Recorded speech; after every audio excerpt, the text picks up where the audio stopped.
Bom, primeiro a gente tem que fazer, para falar do Atlético, a gente tem que fazer uma retrospectiva, né? Porque a gente tem que voltar lá a meados dos anos 90, quando começa a administração do Mário Celso Petralha, que simbolicamente, vamos dizer assim, começa após um 5-1 do Coritiba contra o Atlético no Atletiba, né? Então existe uma goleada e existe um movimento político que o Petralha começa ali que dá início ao período dele de gestão do clube, né, em cargos os mais variados, mas que vem até hoje com uma pequena interrupção, aliás, que veio acompanhada de um rebaixamento para a segunda divisão, né, num breve período em que o Petralha não esteve lá.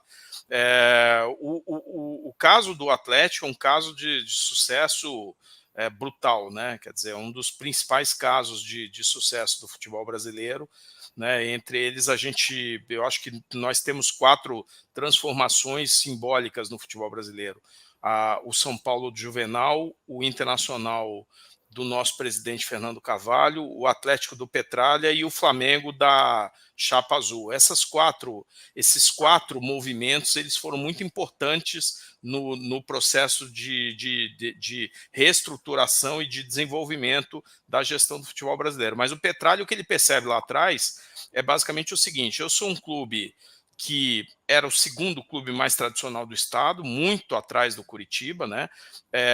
E que naquele momento era a terceira força do estado, já que o Paraná Clube era o clube mais forte, era o clube ex-campeão, né? Era o clube que dominava ali o estado. O Curitiba era o mais tradicional, que tinha maior torcida, e o Atlético era um clube em franca decadência, era muito nítido isso. Eu cresci em Curitiba, eu acompanhei isso de perto, né?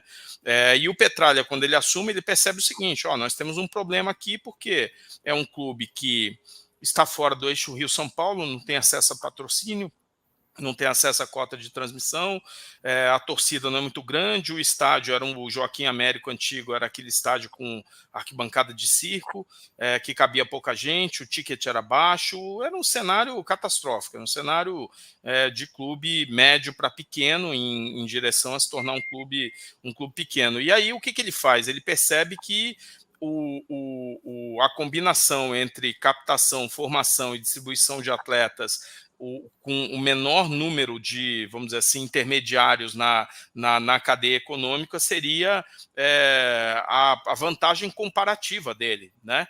E ele percebeu isso muito cedo, e vamos lembrar que lá atrás, com uma transação com Osés e Paulo Rink, nós estamos aí em 98, acho que alguma coisa assim, né? Ele também foi muito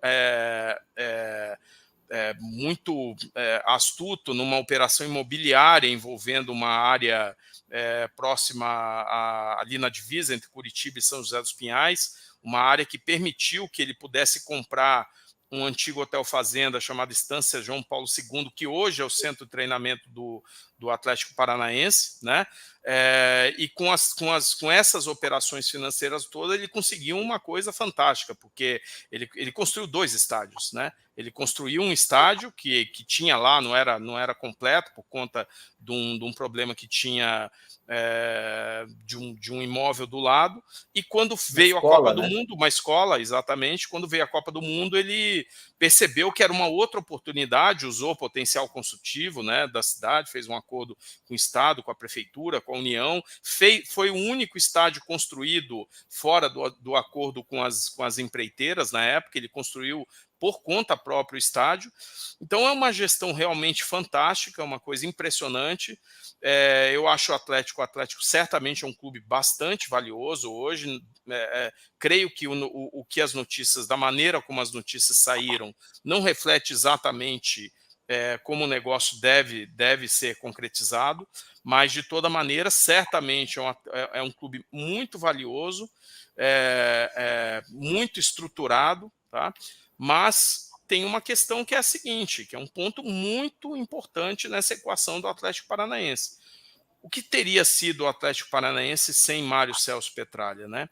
E como será a continuidade do Atlético Paranaense sem Mário Celso Petralha, porque ele vai continuar sendo um clube fora do eixo Rio-São Paulo. Hoje é um dos grandes clubes do futebol brasileiro, sem sombra de dúvida, um clube grande em todos os sentidos que você olhar, né? É impressionante, a estrutura do clube é invejável, então ele já é uma realidade, é o único clube do futebol brasileiro, veja, que quebrou a hierarquia do futebol brasileiro, que veio de baixo para cima e se consolidou de uma maneira sustentável no grupo dos grandes clubes brasileiros que o Atlético já conseguiu ocupar esse espaço, reconhecido internacionalmente, com patrimônio, com processos, com gestão. Creio que o clube institucionalmente está muito bem resolvido, mas é um clube que, no breve momento em que o Petralha não esteve à frente do clube, ele desmoronou, ele caiu para a segunda divisão, né? Então há uma dúvida com relação a isso. Acho que isso não vai impedir investidores de olhar o Atlético Paranaense. Acho que ele será cobiçado por grandes grupos de multi-clubs ownerships, né? Quer dizer, esses grupos que detêm mais de um clube em sua propriedade. É bem provável que a gente veja aí no ofertas pelo Atlético vindo de investidores muito qualificados. O valor, né? Quer dizer, depende muito se envolve patrimônio. Nos valores que a gente tem ouvido, eu creio que aquilo deve envolver patrimônio imobiliário junto, né? Acho difícil que seja, vamos dizer assim, a operação somente dos direitos relacionados ao futebol. Mas é um belo ativo e acho que é um ativo cobiçado por investidores estrangeiros. Só ressalto, o Fernando bem falou, veja o City, que é o City, teve grande dificuldade nesse primeiro ano, dificuldade enorme, né? E é isso, né? Tem uma curva de aprendizado. O futebol brasileiro, o futebol brasileiro é particular, né?